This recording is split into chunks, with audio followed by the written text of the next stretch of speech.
नमस्कार साथियों, स्वागत है आपका शाश्वत एसआर क्लासेज में। मैं साउंत राम बेरवा, असिस्टेंट प्रोफेसर, आज आपके लिए सेट के बारे में कुछ आवश्यक जानकारी लेके आया हूँ। उम्मीद करता हूँ कि इस जानकारी से आपको सेट को समझने में, इसके पैटर्न को समझने में, इसकी थीम को समझने में बहुत ही ज़्यादा सहायता मिलेगी। चलो शुरू करते हैं। सेट के बारे में आवश्यक जानकारी। सेट यानी स्टेट एलिजिबिलिटी टेस्ट, नेट की तर्ज पे राज्य सरकारों के द्वारा यह परीक्षा विभिन्न परीक्षाओं में विभिन्न विषयों के लिए आयोजित कराई जाती है, जिससे कि ऐसे विद्यार्थी जो इसमें सफल हो जाते हैं वो विद्यार्थी कॉलेज एजुकेशन में असिस्टेंट प्रोफेसर के लिए एक आवश्यक योग्यता प्राप्त कर ले। तो इसके लिए जो सामान्य बातें हैं वो ये हैं, नेट की तर्ज पर सेट आयोजित की जाती है राज्य विभिन्न प्रकार के जो राज्य लोक सेवा आयोग है उनकी तरफ से। दूसरा है कि अंतिम बार राजस्थान में 2013 में ये सेट की परीक्षा आयोजित हुई थी। फिर उसके बाद में है कॉलेज व्याख्याता, यानी आजकल पहले 2014 से पहले वाली जो अंतिम भर्ती हुई थी उसमें उसको पद नाम कॉलेज व्याख्याता, आजकल उसको असिस्टेंट प्रोफेसर यानी सहायक आचार्य के नाम से संबोधित किया जाता है। तो इस सहायक आचार्य भर्ती परीक्षा के लिए यह एक आवश्यक योग्यता है। इसको आप उत्तीर्ण करने के बाद में, यानी ये सर्टिफिकेट आपको मिलने के बाद ही आप उस परीक्षा में शामिल हो सकते हैं।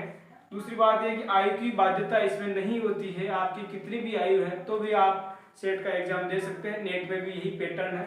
नकारात्मक अंकन नहीं होता है, यानी नेगेटिव मार्किंग इस परीक्षा के लिए नहीं होती है।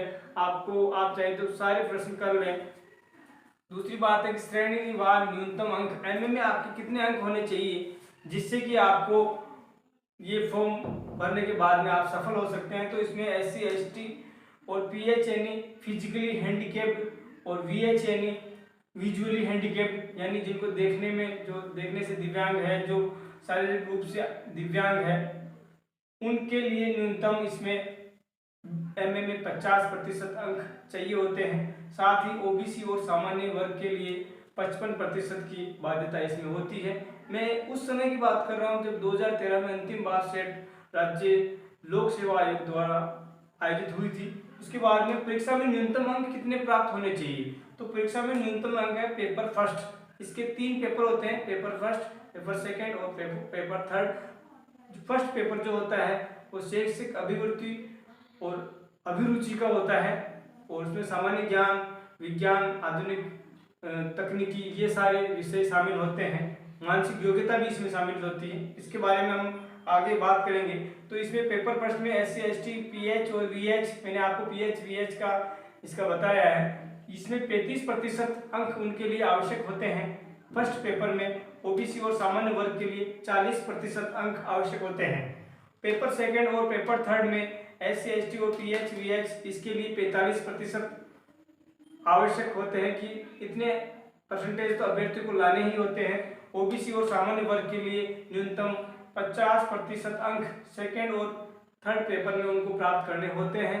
तो इस प्रकार का ये क्राइटेरिया है जिसको आप प्राप्त करने के बाद में आपकी संभावनाएं बन जाती है कि आप इस परीक्षा को उत्तीर्ण कर लेंगे। और साथ में मैं आपको बता दूं कि SBC और EWS ये कैटेगरियां उस समय नहीं होती थी 2013 के समय में, और उसके बाद में ये कैटेगरियां अस्तित्व में आई है। तो अब जब सेट कराने की बात चल रही है, सेट RPSC आयोजित कराएगा, तो उसमें क्या क्या इन कैटेगरियों को किसमें शामिल करेंगे, क्या क्या उसके लिए नियम होंगे, उसके लिए अभी से कोई भविष्यवाणी नहीं की जा सकती। वो तो अधिसूचना और जो ये विज्ञप्ति निकलेगी उससे ही साफ होगा। लेकिन मैं आपको बता दूं, आपको एक मोटा मोटा अनुमान हो जाए कि पिछली बार क्या स्तर था, किस प्रकार से आयोजन हुआ था, क्या क्या किस प्रकार से पेपर का पैटर्न था, उसी पर बेस अपना ये।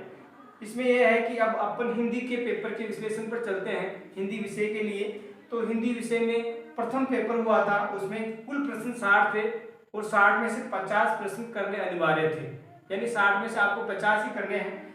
कुल अंक 50, यानी एक प्रश्न 1 नंबर का था और समय था 1.25 घंटा, यानी आपको 75 मिनट इसके लिए दिए गए। इसमें अपन और अंदर जाए तो 4 प्रश्न होते हैं, वो अपठित गद्यांश से आते हैं 4 नंबर के। मानसिक योग्यता के 21 प्रश्न उस समय आए थे, इसमें सामान्य गणित भी शामिल है। और भारत का सामान्य ज्ञान, राजस्थान का नहीं, भारत का सामान्य ज्ञान, उसके 4 प्रश्न आए थे।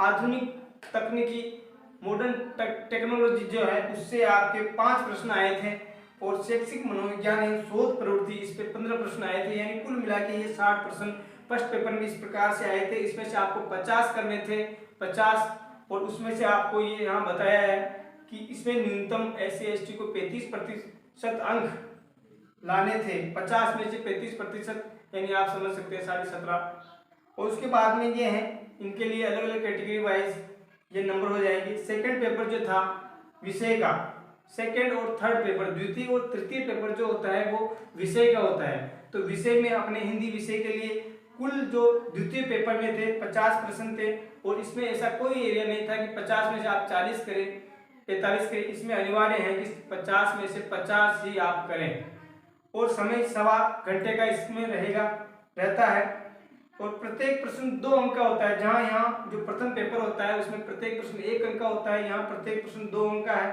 पूर्णांक इसका 100 नंबर का है। साथ में यह है कि इसमें जो अपने हिंदी भाषा या हिंदी विषय की जो विषय वस्तु थी उसमें से कितने कितने प्रश्न पूछे गए उसकी बात करें तो इसमें है हिंदी की बोलियां, देवनागरी लिपि, संवैधानिक प्रावधान जो हिंदी भाषा के लिए किए गए हैं उसके 4 प्रश्न पूछे गए थे। और द्वितीय है हिंदी साहित्य का इतिहास, इससे सबसे ज्यादा 39 प्रश्न उस समय आए थे, और काव्य शास्त्र इससे 6 प्रश्न पूछे गए थे। इस प्रकार से ये अपन टोटल निकाले तो लगभग 50 प्रश्न आए थे। यहाँ आप देख पा रहे हैं कि 4 और 6 10 49 हुए हैं। एक प्रश्न और कोई ये है तो उसको देख लेंगे। अब ये है तृतीय पेपर, थर्ड पेपर है, उसमें समय 2.5 घंटे का है, और प्रश्न भी 75 प्रश्न पूछे गए थे, और पूर्णांक यानी एक प्रश्न 2 नंबर का था तो 75 प्रश्न 150 अंक के हो गए। तो अब इसमें अपने विषय वस्तु के हिसाब से जिस प्रकार से ये अपना 2013 का पेपर रहा था, काव्य शास्त्र से 14 प्रश्न पूछे गए। इसके साथ ही विशिष्ट रचनाएं जो उस समय शामिल थी, अंधेरे में और अज्ञे जी की जो असाध्य वीणा, ऐसे कुछ विशिष्ट रचनाएं इसमें शामिल की गई थी, उससे 12 प्रश्न पूछे गए थे। और दूसरा जो है काव्य शास्त्र, उससे 14 प्रश्न पूछे गए थे।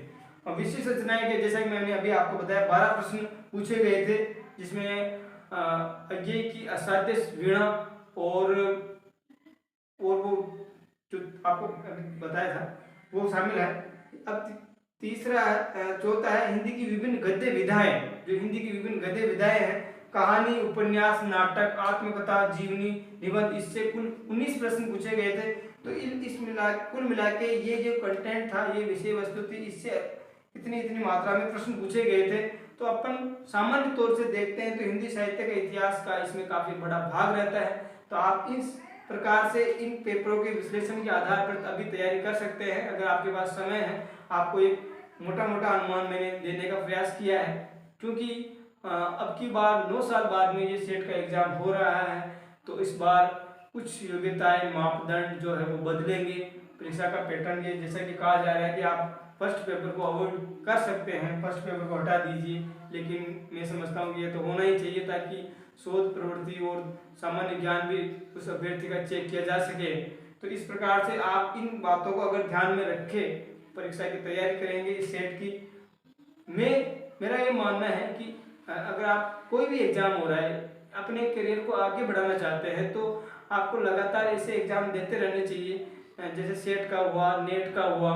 इससे क्या कि आपका आत्मविश्वास लगातार बढ़ता रहता है, आपके ज्ञान में लगातार वृद्धि होती रहती है। आप कितना ही पढ़ लो, जब तक आप एग्जाम में बैठेंगे नहीं, रूम के अंदर नहीं जज करेंगे अपने को, तो अब तक आपको अपना स्तर का अनुमान लगाने में थोड़ा अपना सही से अनुमान नहीं लगा पाएंगे। तो मेरा ये कहना है कि इस प्रकार से आप तैयारी कर सकते हैं। धन्यवाद।